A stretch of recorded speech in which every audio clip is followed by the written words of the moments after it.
Hey guys, welcome to 12 Tone. Today we're going to talk about canons. This is our second video on counterpoint, so if you need to refresh your memory, go ahead, and if not, let's dive in. Canons are a form of counterpoint where one voice plays a melody while others follow along slightly behind.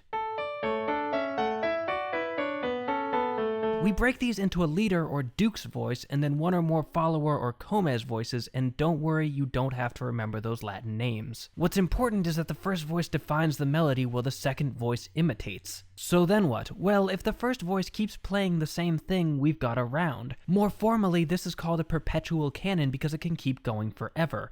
But there's plenty of other things you can do with canons. For instance, the first voice doesn't have to repeat itself. It can keep introducing new ideas for the whole piece with the second voice trailing slightly behind it. How far behind? That's up to you. It can be anything from a couple beats to an entire phrase, whatever fits your compositional needs. As always with counterpoint, you're juggling a lot of concerns simultaneously. Perhaps most importantly, you're writing melodies here. They should be singable and they should sound good independent of their surroundings. But they also need to support those surroundings, interacting with each other to create harmonic tapestries greater than the sum of their parts. You have to consider each other note that it'll be sounding with and choose intervals and movements that will complement that context. It takes practice. We'll cover this in more detail later. Back to canons, they were a favorite toy of many classical composers, so there are a lot of variations out there if you want an additional challenge. The first thing we can do is vary the starting pitch of the second voice. Instead of starting on the same note, why not start, say, a perfect fourth up? Then we can take every note and shift it up the same distance, giving us a strict canon, or we can fiddle with the notes a bit to keep them in the same key, creating what's called a free canon. We can also change the speed of our second voice, either going faster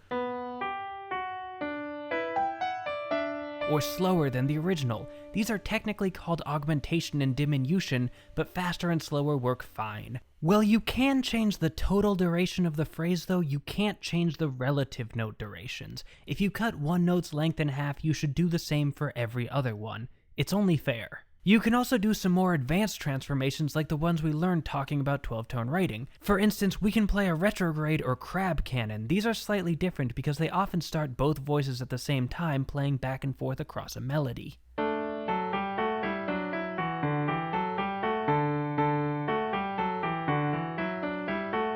These are pretty difficult to make, especially at any great length. If you want to write a longer piece, it might make sense to treat each phrase separately, but if you want to try for a true full-length retrograde canon, give it a shot. Moving on, there's one last transformation we've talked about, the inversion. This is where you flip the direction of each interval, so if our lead melody starts by ascending a third, our follower would descend a third instead. Like transposition, this can be done with the exact same intervals, called a mirror canon,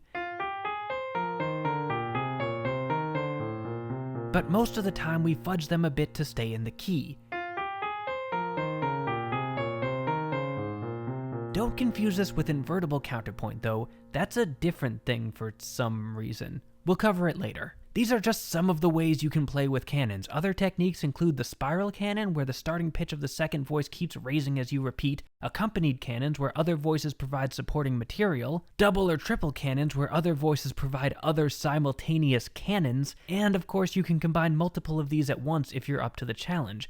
You can also use canon-style composition briefly in a larger piece, in which case that section is described as canonic. And that's canons. Try the exercises, join our mailing list for scans of all our episodes, feel free to suggest future topics in the comments, and keep on rockin'.